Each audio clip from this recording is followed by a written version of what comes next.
we go. I'm here with Jack Rizzo from the dark depths of Cleveland, Ohio, somewhere.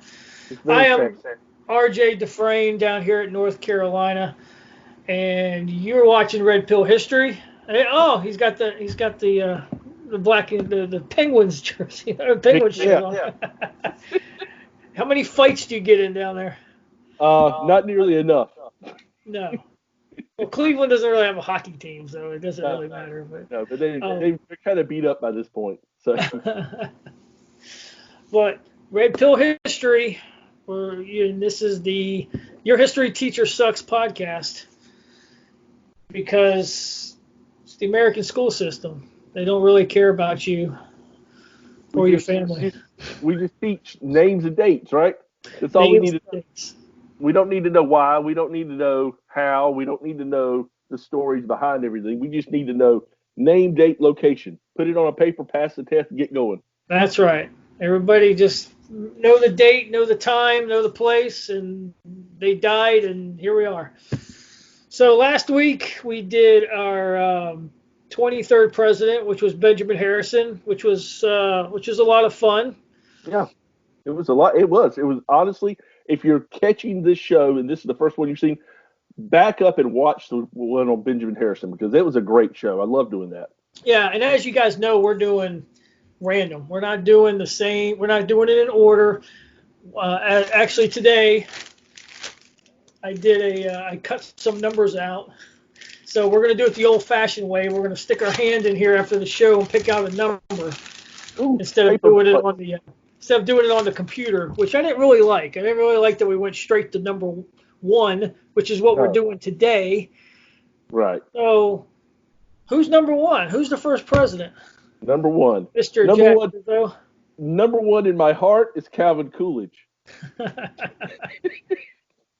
Number 1. What's the guy's name? It was They named things after him. I know that.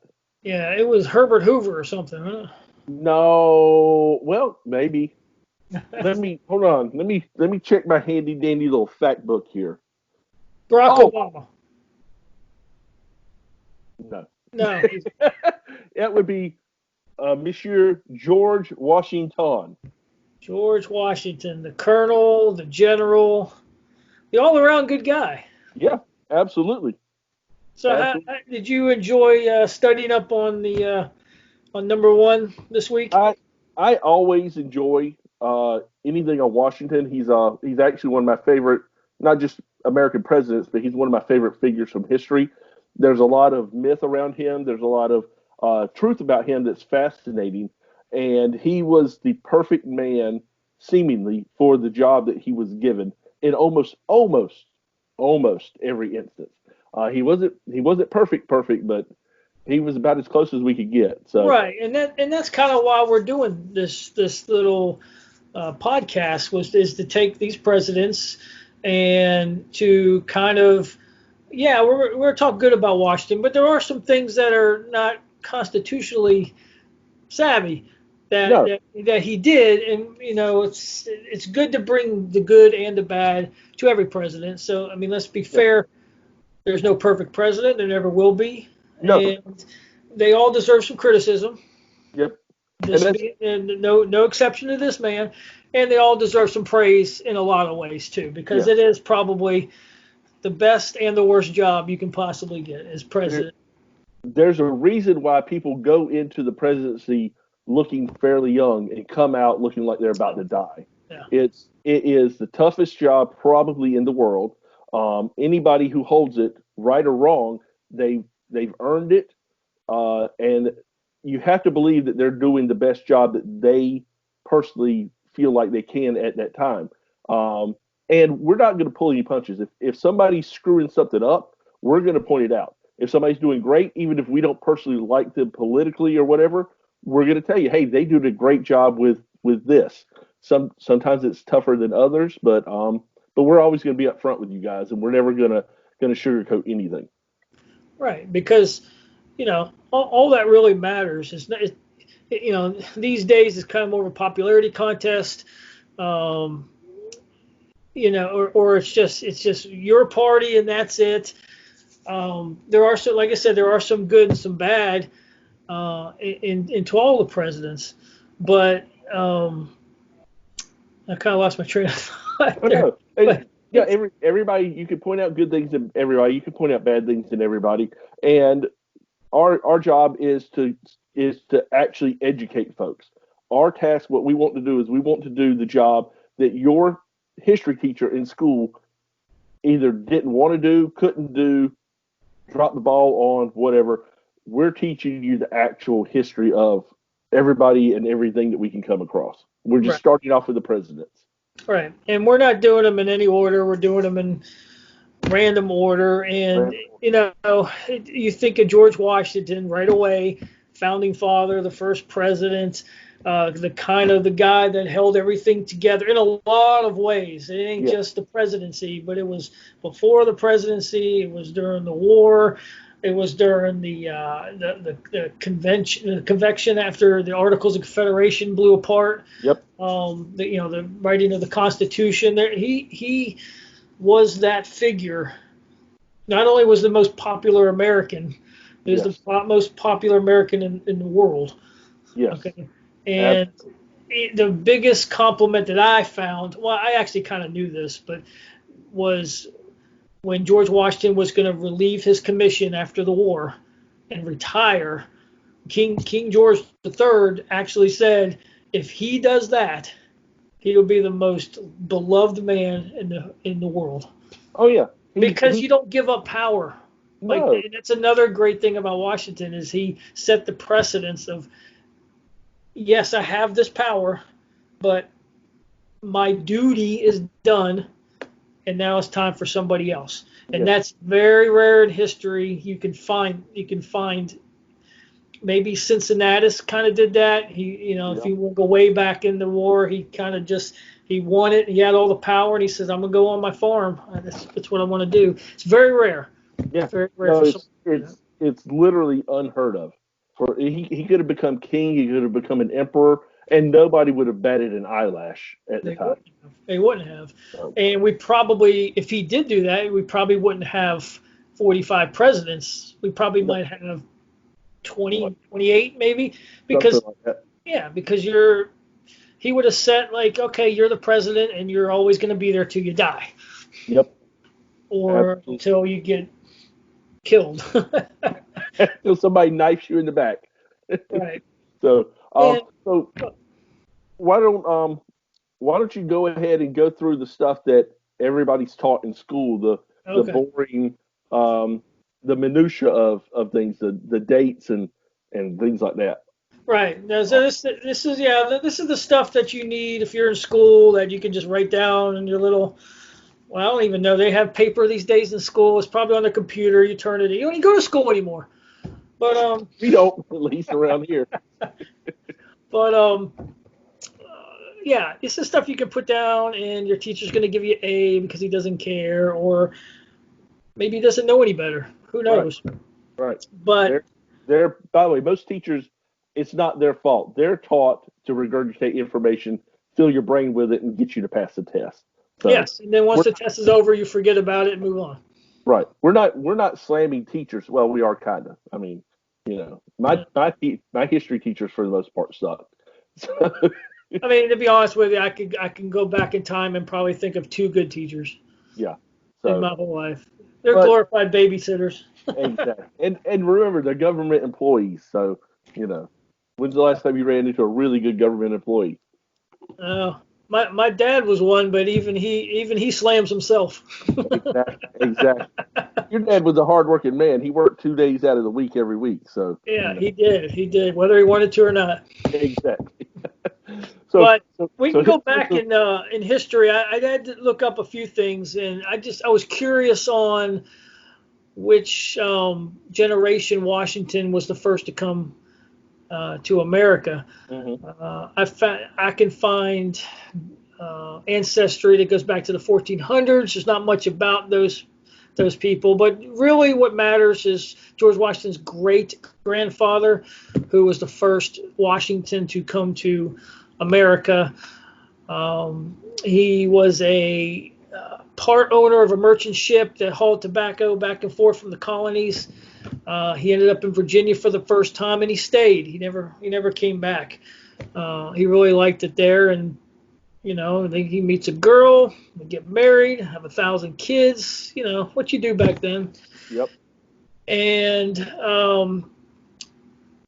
through that, which is very important, he bought land, he acquired land. Slaves were let's not pull any punches. That was the world back then. Yep. Slaves was a important part of plantations, farming, all that stuff. And he also grew up the ranks and became a member of the Virginia House of Burgesses. He was the sheriff of Westmoreland County. And like I said, he had a bunch of kids, and which one of them was George Washington's grandfather, which was John Washington. Was that right? Lawrence Washington. Yeah, John was the great grandfather. Lawrence was the great grandfather. He basically did the same thing as his dad did. Right. Became sheriff of Westmoreland County.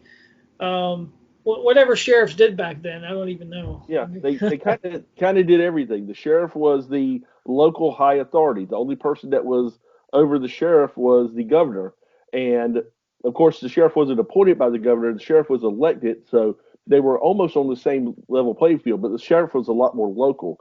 And when you had local disputes, you had land disputes, you had any kind of thing that you would normally now take to court. The sheriff generally handled that. So yeah, that guy stole my cow. Yeah, so the sheriff would be seen as not only the highest authority around locally, but generally viewed as the best person around, and that's why a lot of times you have the same families become sheriffs over and over and over again, because they say, well, I know that John was a great sheriff, and I know that his son is just like John, so let's make John's son the sheriff next. Right. So that you had that same strong character going through. It's definitely Right. Definitely a good environment for raising somebody to become a leader. Correct. They were the judge and the jury of the sheriff was. Yeah. So, So in that time, he, of course, they had more kids, just like everything else. Gets married, and George Washington's dad, Augustine Washington, was born. Mm-hmm. And Augustine was also a sheriff of Westmoreland County. He didn't become a member of a House of Burgesses like his dad and his grandfather did, but he acquired land, what is now known as Mount Vernon, which eventually became George Washington's house, and where George Washington is buried currently, which is a pretty cool place. I don't know if you've ever been to Mount Vernon. It's a pretty cool spot. Yeah, no, it's beautiful. Right on the Potomac. It's beautiful. Yep. It's beautiful. And so George Washington's dad married twice, actually. His first wife died, mm-hmm. and married the second time. And George Washington was the firstborn son of the second marriage to Mary Ball, I think it was. Yep. And so here's George Washington, born in 1732, with a very well-established family, lots of land, lots of slaves, a very good pedigree for someone of growing up in the 1700s. Yep. But he wasn't the 1732. Well, that wasn't his original date of birth. Because of the change of the calendars from Gregorian to Roman or whatever it was. It was to the Gregorian calendar. The church calendar, the Anglican calendar, right. Exactly. So they actually they added in a year or took in a year. I can't remember which way they went, but they went. He was originally born February 21st, 1731. And then they changed it to February 22nd, 1732. So kind of a neat thing there. He wasn't a time traveler. He was just born in two different years. It's a little warp zone time there. Exactly. Well, nothing really happened. History stopped. We have no idea what happened. Nothing to see here. He decided to change the calendar, and nothing happened. Exactly. So here we are. We're George Washington, born in Virginia, just like his dad and his grandfather, and his family's well known. So he's got a lot of positive going for him. Um, Without the military experience, he was already probably going to be the sheriff. He's probably already going to be a part of the House of Burgesses, Yep. regardless of what happened. Yep. So, although they weren't wealthy in terms of dollars, they had a lot of property, but they weren't. wait, I mean, yeah, like Washington didn't attend university, didn't attend school and stuff like a lot of wealthier families did. His schooling stopped when he was 15. So, and then he went into the military, which was not the normal track. If you could see from the history of his family, that wasn't the normal track that his family was following. not in the military. No, it was more. And I think before his great grandfather, there were some uh, high priest type people in their family back in England. Yep. But his dad died young. I think Yes. George was 11. Yep. So he acquired a lot of land pretty early, and he became his own man pretty quick. Hmm. And before the military, he was a pretty good surveyor. That was his original profession. Yes. Was a land surveyor. Yep. Absolutely. He was well known for that. Probably would have made a sizable amount of money as a surveyor, because surveyors were very important people back then, Right. especially with a lot of new territories being taken over and things like that. Surveyors could make a lot more money than surveyors make now. Right, and from what I understood, is he actually loved doing that. I mean, it was more of an adventure. You're out in the Allegheny Mountains, and you're having a ball at 15, 16 years old. Absolutely. Uh, yeah. So then the French and Indian War came along, Hmm. and George Washington was pretty young. He became he first got in as a major pretty quick, and then he became a lieutenant colonel at the age of 22. Yes. Which was probably had a lot to do with his name, Yes. probably had a lot to do with his genealogy. Yes. But he was, from what you read, a very natural born leader. Troops Yes. followed him. Yes. People that appointed him liked him. Yep. And we'll get into more on that a little bit later on, because there's some aspects of that come to the front later on in his life. But Right, yeah, he was definitely a leader. right. So just the boring details flash forward, and the French and Indian War ended. We're not gonna really go into that. He was kind of a little bit of a he went up the ranks pretty quick, but the main reason he started going against the home country and became more of a sympathizer to the colonists and eventually a rebel was because they wouldn't give him any promotions in the army, mainly Right. because a lot of the reasons he was in the colonies, he wasn't in England. And he Yeah. was very upset at that. For everything he'd done, they wouldn't. He was passed up on Yeah. a lot of promotions. So in a way, there was a couple other reasons. The British stopped, wouldn't allow them to acquire land Yeah. west of the Alleghenies, which he was a land a speculator. So he Right. wanted that aspect of it. The British denied him of that. So he kind of felt betrayed in a way and a little selfish, and it's almost why he became a sympathizer to the colonist was just Right. because he didn't get promoted. Well, it definitely didn't help things. I mean, his he had a lot of reasons for being loyal to the colonies, but that definitely, I think, stopped any thought of his when the conflict started, as far as where his loyalties were going to lie. He definitely saw what side of the bread he was getting buttered on. So, Right. um, yeah, not real happy with Britain at the time. No, not at all. And then this is when the Stamp Act came along and the Townshend Act came along and a lot of stuff that made the colonists angry, the taxation without representation type thing. That doesn't go over well no matter what time period you're at. You Yeah. start taxing people for no reason without, having some sort of representation in it. That's going to cause some issues, which then cause the Boston Tea Party, Yep. which then makes Britain mad. So there's a lot of things going on over a huge period of time. Like the American Revolution just did not just come. People just didn't wake up one day and say, "Hey, let's have our own country." Okay, send a letter to Britain, tell them we're going to have our own country, and Britain didn't like it. We went to war. This was years and years of just things going on to probably a good 18 to 20 years. Yeah. Well, before the first shots were fired in right. Lexington and Concord. Well, if you think about it, Ben Franklin was writing when he was a teenager. He was writing about the unfairness of the way the home country was treating the colonies, and how the colonies needed to be more free when he was in his late teens and early 20s. Right. And he was in his 70s when the Revolutionary War started.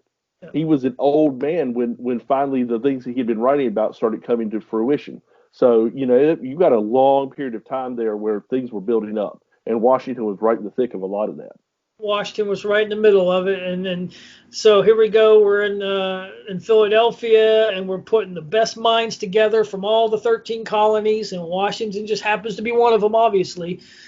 And John Adams, but go ahead. He didn't want to be at first. I mean, he did not want to be involved in that at first. He was not.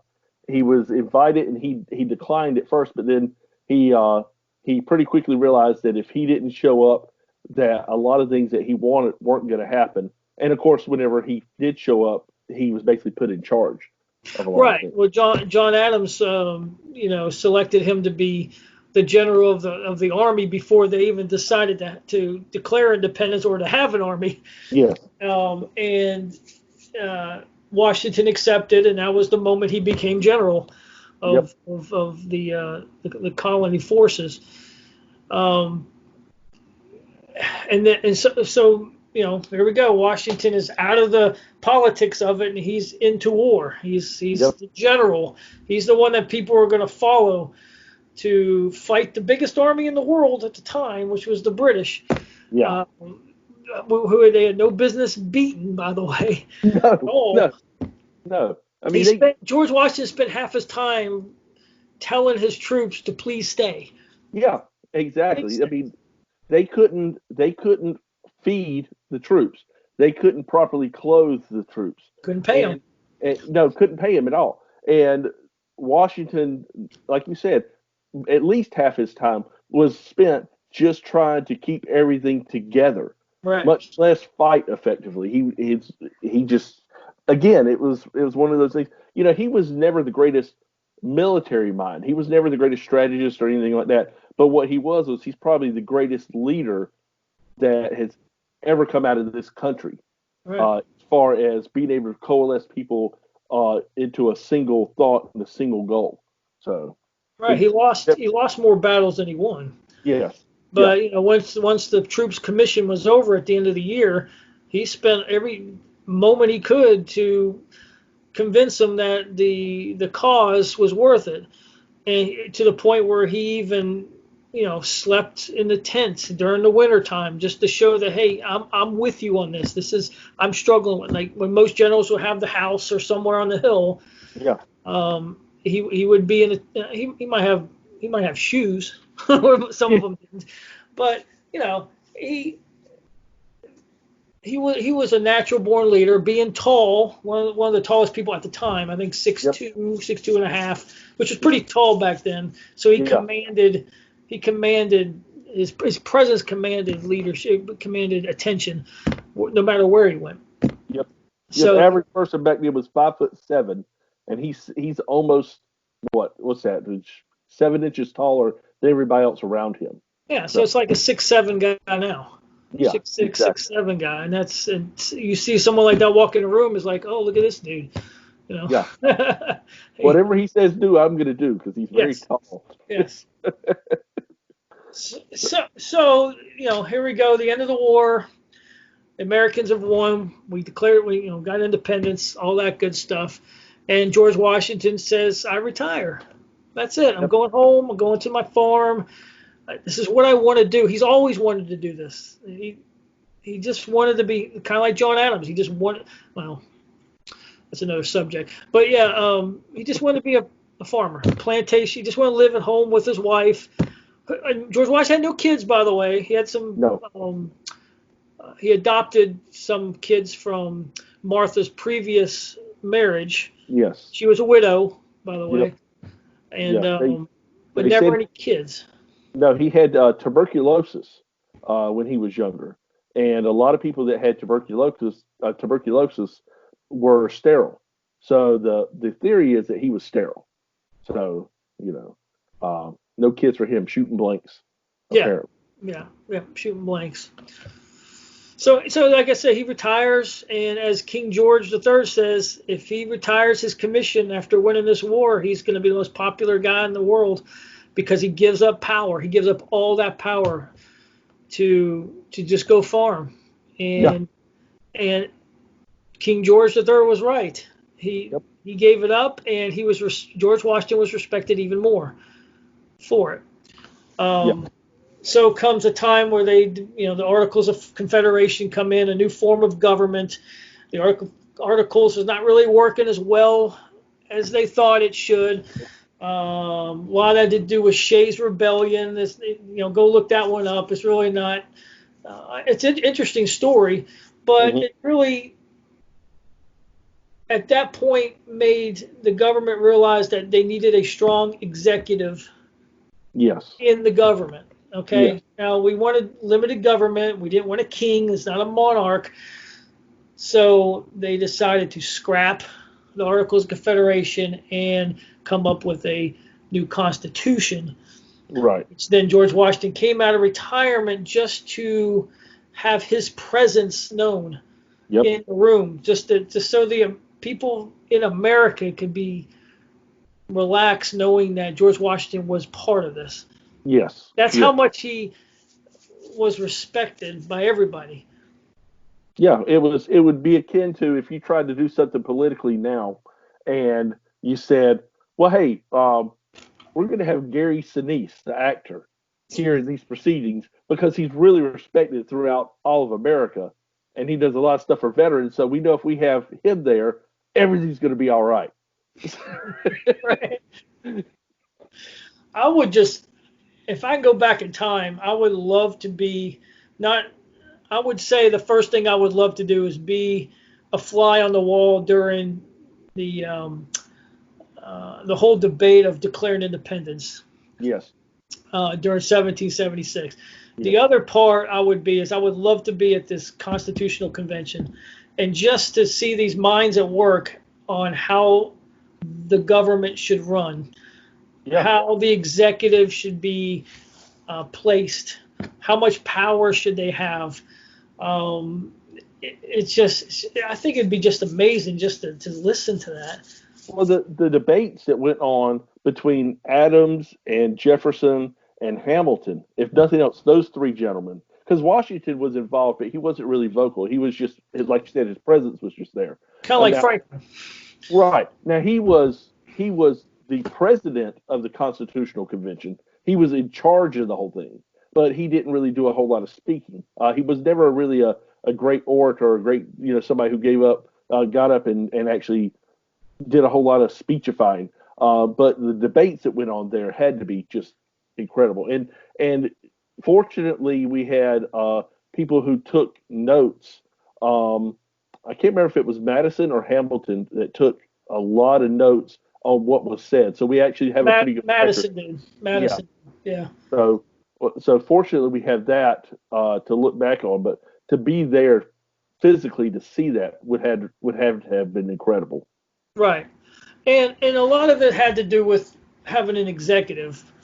That was part of it. And I think that most people knew and even George Washington knew himself that he was going to be that executive. He was going to be the first president.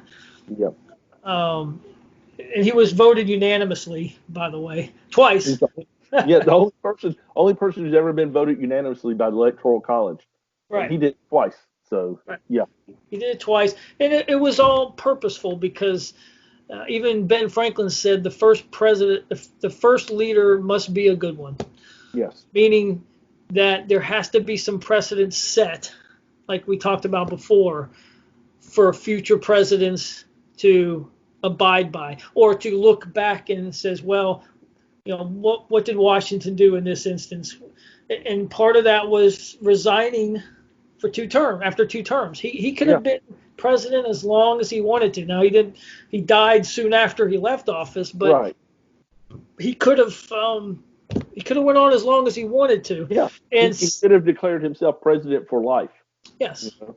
and because of that, nobody ever, until FDR decided to do more than 2 terms, I don't think ever even thought about doing 3 terms. No, no, and that's and we'll get on that whenever we get to FDR. But that's one of the things that is so terrible about FDR was Yeah, the fact that he basically thought of himself as better than anybody else who'd ever come into the job, whereas Washington was the exact opposite. He understood where he was at this point in history, but he was at his root a fairly humble he person. was very humble. Yeah.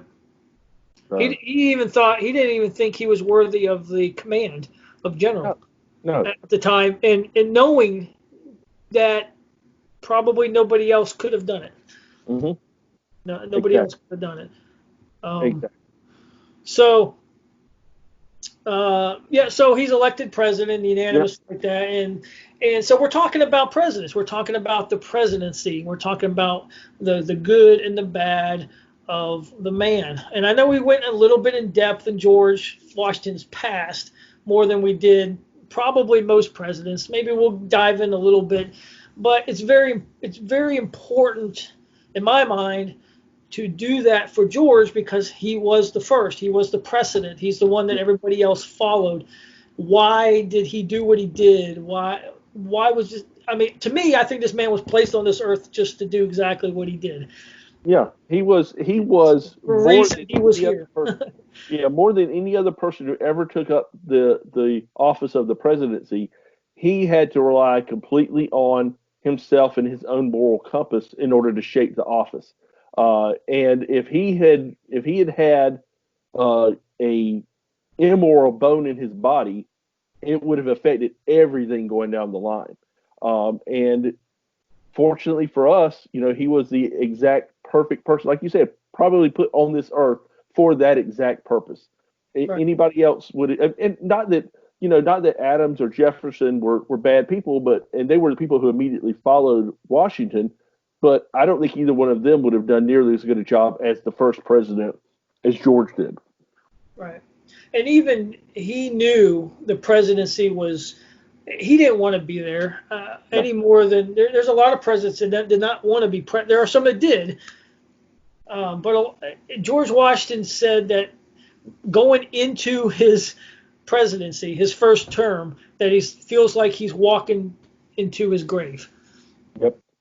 Absolutely. He's walking to, and even when he left, supposedly he told John Adams when John Adams took over, and he says, "One of us is fairly in, and one of us is fairly out. We'll see who's going to be happier." Because he knew that the presidency is like we said, the worst and the best job you can possibly have. Yep. Absolutely. It will age you faster than anything I can think of other than being married to my ex-wife. So Well, I used to have hair. Okay. we'll have another podcast for that stuff. Exactly. So, all right, well, let's dive in here. Yep. Jack, what do you, as a president, what are some of the things that you've seen that you don't think was constitutional? Well, the thing is with Washington, it's hard to judge him on that because everything was so new. Everything he did set a precedent. So a lot of things that he did, you could say were not constitutional, but they weren't constitutional because nobody had ever done it. When he set up his cabinet, that wasn't necessarily in the It Constitution, wasn't in the Constitution, right? Right. but it had to happen. So, we obviously wouldn't think of that today as being non-constitutional. One thing he did was he was the first president to oversee a tax being levied on the citizens of the United States. Before that, all of our taxes were things brought in on imports that didn't affect the citizenry at all. That's part of actually the reason we got rid of the Articles of Confederation, was because the federal government had no right to tax anybody. So the new Constitution had an ability for the federal government to levy a tax, and they did. They decided to levy a tax on, I believe, on whiskey. Whiskey, yep. Which was kind of, again, the way I look at it was Washington probably looked at it because he was, outside of being a surveyor, one of the things they did at his home was he was a whiskey distiller.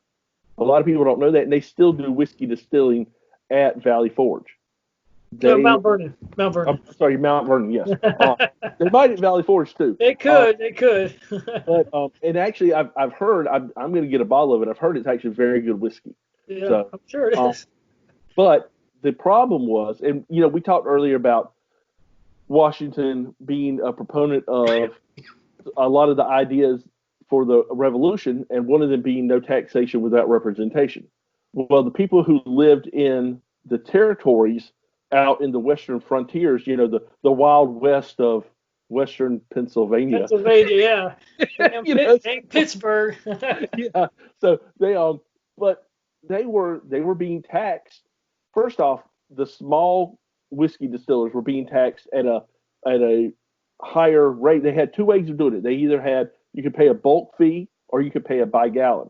And obviously, if you were a large producer, you just pay the bulk fee because you end up having less tax. If you were a small producer, you pay by the gallon, but it was a higher cost. And so that was looked as unfair. But then also, there was no representation in the government for the people out in those territories. They didn't have elected officials because they weren't parts of states and things like that yet. So they literally had taxation without representation, and it ended up actually being the first big conflict in the United States after us becoming a country. Was the Whiskey Rebellion. Yep. Washington is noteworthy for being the only president to actually lead troops into battle, and he first and the last, right? Yep. So he personally led troops to put down the Whiskey Rebellion. I believe in Allegheny. I think it was Allegheny. Let me look at my notes. In Bedford, in 1794, and only Washington would have been able to put down a rebellion like that with basically no loss of life. Just a handful of people were killed or injured in what could have blown up into a very early civil war. Right. So, but I look at that, and that's probably the biggest glaring point of Washington being non-constitutional. Just because it was so early on, you had the countries just starting to coalesce, and already you had the federal government taking up arms against the citizens, which and the biggest part I see in it, which I found was unconstitutional, was the governor at the time, which I guess was Mifflin, was the governor, and he kept telling Washington, "Look, my militia's got it under control. We got it under control. We don't need troops. We don't need troops." Right. Now, supposedly the states it was up to the states to quell stuff like that, and not the federal. Right. So that's when I was reading that was unconstitutional for him to raise a standing army, which he did get permission from Congress, by the way, which is the proper move to do. Yes. But to take an army like that to go into a state when when the governor did not request it, right. And and take over their own citizens was, from what I understand, unconstitutional. right. And the biggest problem that came out of that was you had, back then you didn't really have political parties. You did, but they weren't like you now have today. People had parties they belonged to, but they didn't run under a party flag or anything like that. But you had the Federalists and the what they call Republican Democrats, Yep. which Jefferson was part of the Republican Democrats, and they were very much for states having the ultimate authority, and the Federalists wanted a strong federal government. Um, and this conflict basically created that rift more than there was already, which made political parties almost have to occur. So, you set a precedent there that ended up having an impact way. I mean, we're still feeling the impact of it now, where you have people who believe you should have a powerful federal government versus the states' rights. That's what the Civil War came out of. That's what basically if you look at political parties now, that's the delineation of it is want a good federal government or do you want local government? So. Right, and the founding fathers did not want anything to do with parties. No.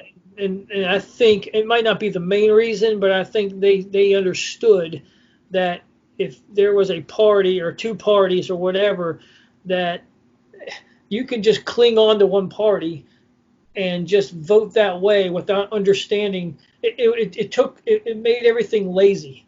Yeah. Okay. Yes. Instead of, if there was no parties and there were two guys standing on a stage, you would have to listen to the issues. You would have to listen to what that guy says. You would have to listen to what that person says in order to vote for. But nowadays, I think it's too easy once there's parties to say, well, I am this party, so I'm going to vote for this guy, and not understand anything about the guy at all. And I personally believe that's why they did not. I mean, if you look under the definition of George Washington, you would say it says no party, it says Federalist, it says independent, it says a lot of things.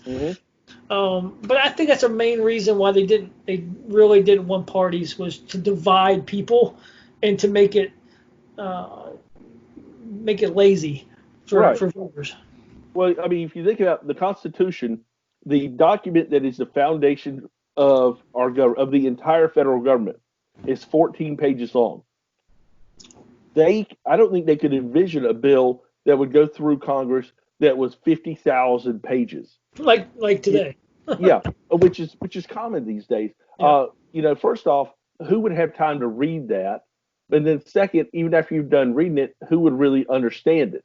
In that amount of text, you have a capability of double speak. You have a capability of hiding things in it that nobody will ever see until it's too late. Right. So their mindset was more of, like you said, you want to be able to actually listen to everything that's going on, because the bill should be small. You should be very easy for you to get rid of bad laws and very difficult to get any laws passed at all. Instead of now, they literally, because of the political parties, if you have the Democrats in charge of the Senate, and you have a Democrat raise a bill in the Senate, it's going to get passed by the Senate simply because people are going to vote on party lines. Republicans do the same thing. I'm not beating up on Democrats. No, that's right. It's laziness. Yes, what it is. Exactly. And I guess I don't know if parties, it was a natural thing that happened. I don't know if it could have been escaped at all. I think it was just going to happen. Right. But I really. It came pretty quick. There was a Federalist, and then there was the Republican Democrats, however you want to put it. The thing is that I think the thing that created the parties more than anything else was the fact that we do have states which have their own local, separately elected government, and the federal government, which oversees everything. And you're naturally going to have one group of people who's going to say one government should be more powerful, and another group of people is going to naturally say, no, the other government should be more powerful. So you almost by design, you create that bifurcation. Right. Which is not good. No, unfortunately. But I do like the fact that we do have states. I do like the fact that I like the way it was originally set up, to where the states are their own separate government, and the states are represented in Washington. The states, the states have. I always think the states should have more power than they do. I'm definitely would fall into the anti-federalist camp in that original argument. I Oh, like no doubt. I would definitely be a Jeffersonian. yes, yes. By no stretch of imagination, that would probably be where I would go. But but if you look at Adams would probably more of a. I know we're talking about Washington, but I don't know if Washington kind of fell maybe in the middle of those. He did. He did. He actually, if you look at his first cabinet, he had Jefferson as his uh, Secretary of State, Secretary of and State, John then Jay, and then Hamilton. yeah, Knox is War. Yeah, Yeah, yeah. I mean, and he had the best of the best in there. right. But what he did was he literally had, like with Jefferson and Hamilton, he had one anti-federalist and one federalist at the two highest points in his cabinet. And a lot of people speculate that he intentionally set it up so that they would argue. And Yes. so he would hear both sides and then he could make a decision, which is a smart way to look at it, but it created giant rifts within his cabinet. And caused those two men, who are two of the greatest men this country's ever produced, to become bitter enemies right until the death of Hamilton. Right. Um, Well, it made Jefferson resign too. yeah, He resigned exactly. the post from the war in Europe, where Washington had to decide whether to, because you can go into the peace treaty we had with France. Like if it wasn't for France, we probably wouldn't have had beaten the Yeah, British. yeah, And then all of a sudden the French is in war with the British. The French come to us and say, "Hey, we need help. yeah, yeah. What about us?" And then Washington claims neutrality, Right. which Hamilton liked and Jefferson did not like, and that's what made Jefferson resign Yep. And ultimately. now, in fairness, yeah, I like that person. I personally like that decision because we were too young to put ourselves out there and try to back up something like a conflict between England and France. But then Washington handled it in such a way that he is an actual French citizen. They granted him citizenship to France, which they almost never do. But Washington is a French citizen to this day. So the French couldn't have felt that bad about it. No, I think they definitely understood where he was coming from with it. right. And the other thing I heard that was unconstitutional in a way was, and it was kind of gray area, was the president had to go to the Senate for a declaration of war, Yes. and they looked at the decision to go neutral as something that wasn't up to the president, that the Senate should have had more power into, but George Washington took control of that and said Yes. to remain neutral. Yeah. And That's the that other was. thing that he made the right decision, because we had no business going over there at Mhm. that time. We Right. had no business going over there, but he should have went to. Jefferson argued one side, Hamilton argued, of course, they argued the other side, and then. Yeah. But overall, when we look at Washington, um, nobody could have been the first president better. No. No. Definitely. I mean, I cannot envision. And the first 5 or 6 presidents that we had, all of them, in my opinion, were great. But I can't imagine any of them doing half the job that Washington did in setting the precedent that he did Right. for the presidency. Um, and I hadn't even thought about the constitutionality of the neutrality, but you're correct. That should have been an act of Congress. That should not be the president's decision. Now, the president can recommend. Recommend, right? Yeah, but Yes. but And he ultimately, took the declaration of war or not war is yes, falls to Congress. So same thing. Yeah, whether go to war or not go to war, it should fall under Congress. So that absolutely, that was the other thing I saw. There was more being a and that's what at the second term, George Washington got a lot of flack for that from the French citizens who lived in the country. yep, They came with pitchforks and flames, and at the courthouse or the front porch of, was it New York at the time, where the capital was? I believe so, because he's the only president to not live in the White House. The White Right, House was built at that time. right, So, yes. So, um, did you find anything interesting in George Washington that's kind of like off topic or fun or well, a, anything different that we can be a little bit less serious about? a couple of things. I mean, it's serious to me, but in 1976, at the bicentennial of the United States, Washington was declared by the president to be the general of the American armies. And what that means is it's basically a created position that makes him the highest ranked general of Yep. all time Yep. ever. Nobody can be higher than, yes. That's Yeah. cool. I mean, and I always thought that was just really, really, really neat.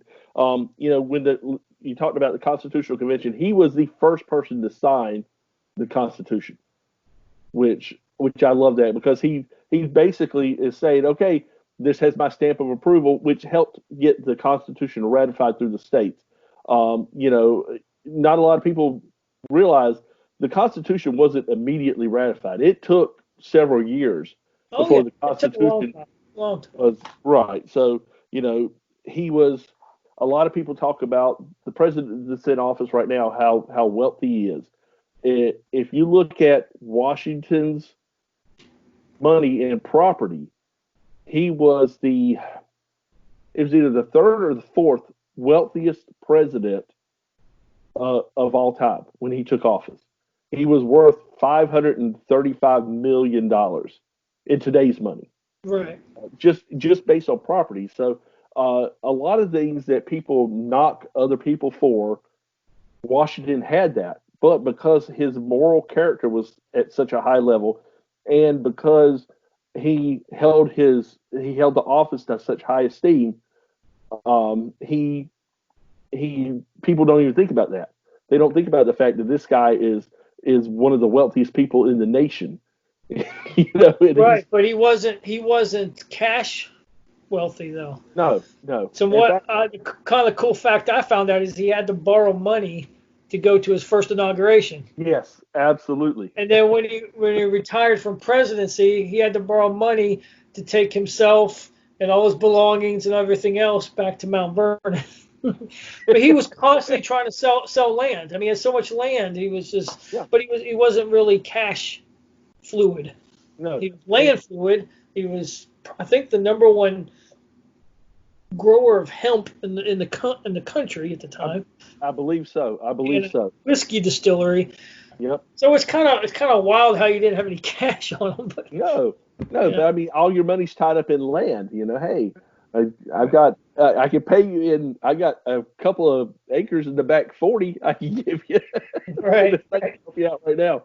Um, Another thing is that, you mentioned that he did own slaves, and of course he did. A lot of people that owned large tracts of land owned slaves back then. About half of them what they call dowry slaves. Whenever he married Martha, they were right, given to him. And of course, he famously freed his slaves at on his deathbed. right. But and a lot of people say, "Oh, he did this because he was a great guy," and he probably did. It probably was because he was just a good guy, and he was not a fan of slavery. He understood the mechanism of it, but he was never himself a Right. fan of it. Either was Jefferson. I Right, mean, it's just right, something that they couldn't find a solution for at the time, right. and it But was an abomination. Right. he did write a note to Martha, basically saying, "When I die, you need to free these slaves because otherwise they're going to kill you." But Martha kept her slaves that Yes, she yes, that she yes, acquired. yes. From what I understand, Washington had his, but he could not technically free Martha's slaves because they were Right, hers. right. So she always had them. I can just see Martha getting that note and be like, "They're going to hunt me down and kill me. Okay, just make sure we let him go." Um, and then, oh gosh, what was it? There was one other thing I can't remember. Yeah. Well, let's see if you can remember it while I go over this. Of course, we this book here about ranking the Yes, presidents and stuff. So, absolutely. this is C-SPAN's ranking from he did a 2000 ranking, a 2009 ranking, and a 2017 ranking. So George Washington was ranked number 2 in 2017, which is the current one, and 2009. He was ranked number 3 in 2000. I wonder what Both they were both. behind Lincoln and in 2000 behind FDR. Oh, for Pete's sake. Um, yeah. Yeah, yeah, because That.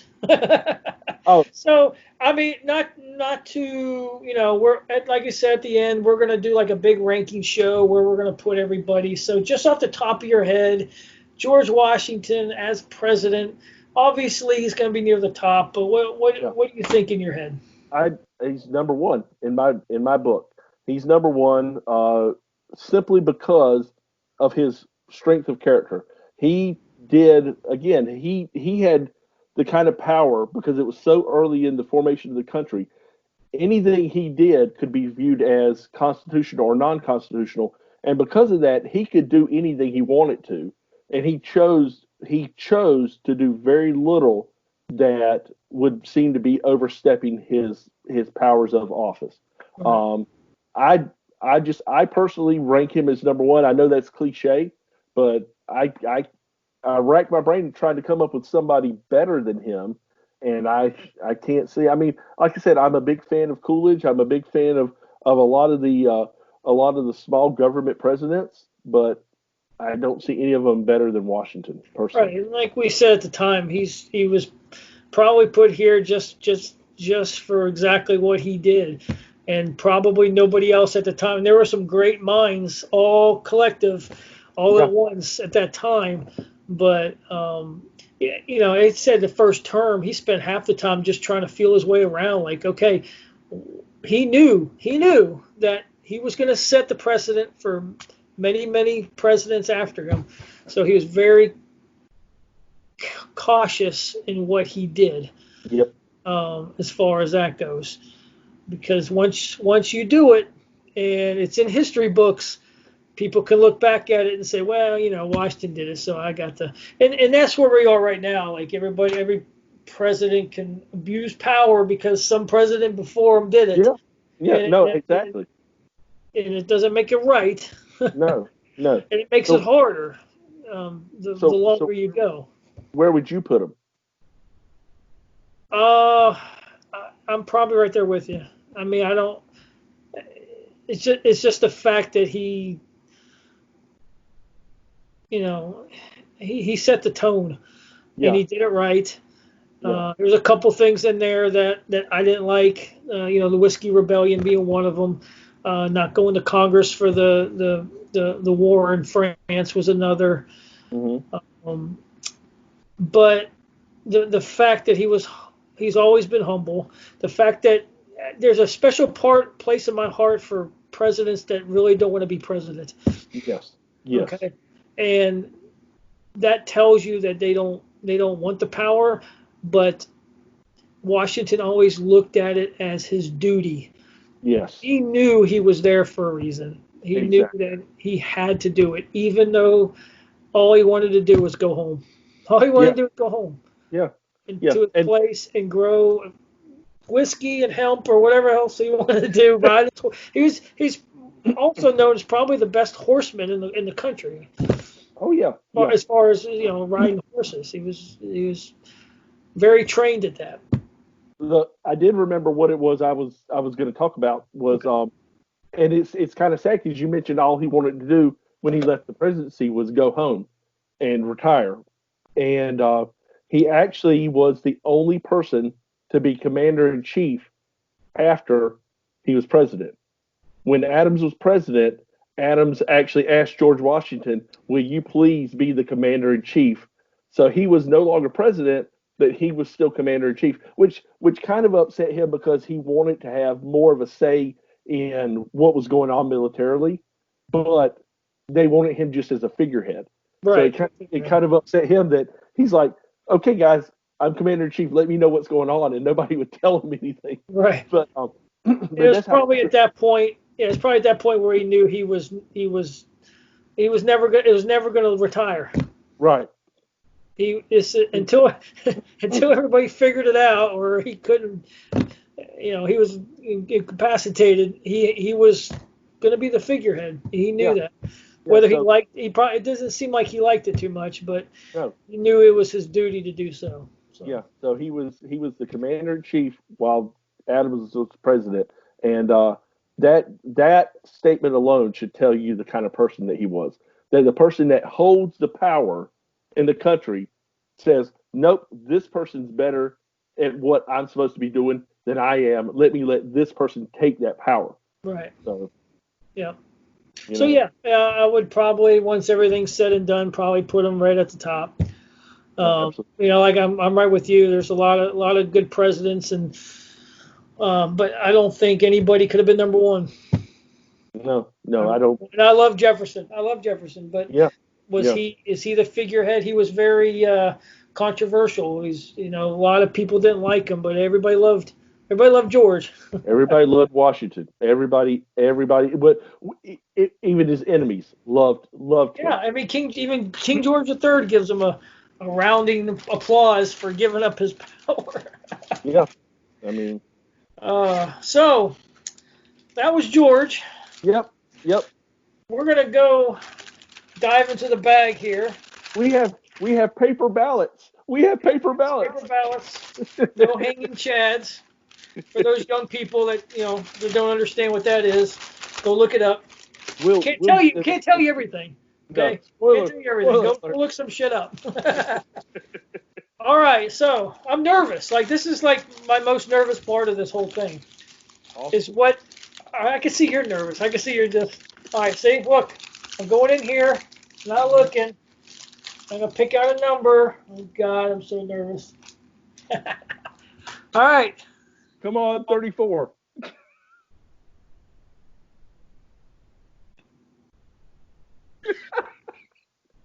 Is it 44?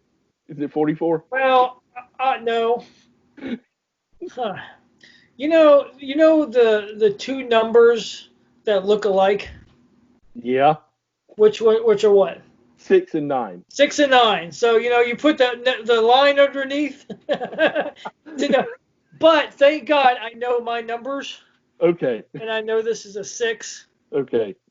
So we're staying in the same territory here. Heck Number 6. Number 6. Which I believe is John Quincy Adams. John Quincy Adams. Oh man, now that's okay. Now that's going to be a fun show. No, I'm very that's a good one. I was trying to hope we go into another era, but you know what? I could do some John Quincy. John Quincy Adams was probably, no disrespect to Teddy Roosevelt, probably the toughest SOB to ever sit in the White House. I mean, he would bathe in the winter times naked in the Potomac River. Right, skinny dipped. Right. Yeah. He actually, my favorite John Quincy Adams fact is that now he knew George Washington personally. Yep. Right. He has grandsons, not great grandsons, grandsons that are still alive today. Okay, so I know you said that before, but I remember seeing something like that. I thought it was John Tyler. No, it's John Quincy Adams. John Quincy Adams. John Quincy Adams. He had his last child when he was in his late 70s. And then that child had his last child when he was in his late 70s. And those guys, those two boys, are still alive today. At least the last time I checked. They're both kind of up in years. I don't think they're procreating at the moment. No, I don't think they're out hiking any mountains right now. But the thing about, in my mind, John Quincy is probably, other than Washington, and probably his dad and Jefferson. I mean, they were all John Quincy Adams was very, very qualified to be the president. Yes. Washington actually appointed him as ambassador to Russia, I think, early on. Yeah, he was an ambassador. I can't remember where, but I know he was an ambassador early on. Yeah, I got to look that one up. But he was very he wasn't a kid very long. No. With his dad, and he's stepping into the time frame and doing his duty. Yep. Yeah, he was the skinny dipping. Yeah. Yes. He was not an attractive man either. He just was not. I just to envision him. I don't want to envision him skinny dipping. I really don't. No, I don't either. And the poor guy, from all the everybody else doing 2 terms, him and his dad only did 1. So, but yep. We can get into that next week. So. Yep, absolutely. I'm looking forward to that. John Quincy Adams. Woohoo! Actually, I will say this. I visited the Braintree up in Boston, which was the Adams compound, and it's in Quincy, Massachusetts. And I was corrected on how to say Quincy. It's with a Z. Quincy. John Quincy Adams. It's not Quincy. It's Quincy. I feel like my life has been wasted now. Yeah, I know. Like I was lied to the whole time. What? Yeah, I mean, yeah. This lady corrected me right away. She said Quincy. I said why do you keep saying Quincy? She goes, that's his middle name, Quincy. It's a Z. I'm like, what? Well, are you sure it wasn't an accent thing? Because like they say in Boston, there's no actual Boston accent. It's just 4 million people pronouncing everything wrong. Everything wrong. Yeah. Every town up there is pronounced wrong. It's amazing. But no, it's John Quincy Adams. Wow. Okay then. I'll correct myself from here on out. I don't want to offend. I don't want the spirit of John Quincy Adams rising up out of the grave to choke me in my sleep or something. And he's also the first president to be photographed. Yes, I was going to mention that too. The earliest president to be photographed. So, yeah. I mean, the other presidents could have been photographed, but he was the first one to actually be photographed. So right. So, any last words on G-Dub? No, I think we covered a lot of information on him. I know we covered a lot of stuff that I personally didn't learn in school, and that's the whole purpose of this show, is getting the stuff out there that you aren't taught in school that is important. I mean, we're not sitting here just going over trivia. We're actually talking about things that impact the country later on, that for whatever reason, whether it's lack of time, lack of effort, whatever, you just don't get taught in school. So right. I think we did a pretty good job of covering the important facts of Washington. Right. Yeah. I think we did too, and this might be a little bit of a longer episode. Some of these presidents are going to be a little bit longer than others. And if I were to guess, I think this might be the longest one we do. We're trying to get it to like 40, 45 minutes, but some of them need a little more attention, and this is definitely one of them. So, yeah, we might have Lincoln or FDR might be another really Lincoln, long one. FDR, type people that need a little more in-depth conversation. You and I could go into Woodrow Wilson for hours, but I mean, that's gonna be one that we're gonna have to end up cutting ourselves short. We're gonna have to moderate ourselves. Yeah, we're gonna need some alcohol or something to calm us down. I'll try to get us some whiskey by then. So. Yes, bourbon, Kentucky bourbon. Oh yeah. Whew. All right, sign us off, Jack. Okay, man. Well, hey guys, I appreciate you guys listening to Red Pill History, the crap you didn't learn in high school. Join us again next time for Red Pill History. We're going to be going over John Quincy Adams. If you're seeing this video, take a couple minutes and give us a rating and a review. Give us 5 stars and just leave a review. Say, hey, this show is not all that bad. It's all right, I guess. Oh. and let us know that you're out there. We love hearing from you guys. We love seeing the comments. So until next time, I am Jack Rizzo for RJ DeFrank. You guys have a great day and join us next time for Red Pill History.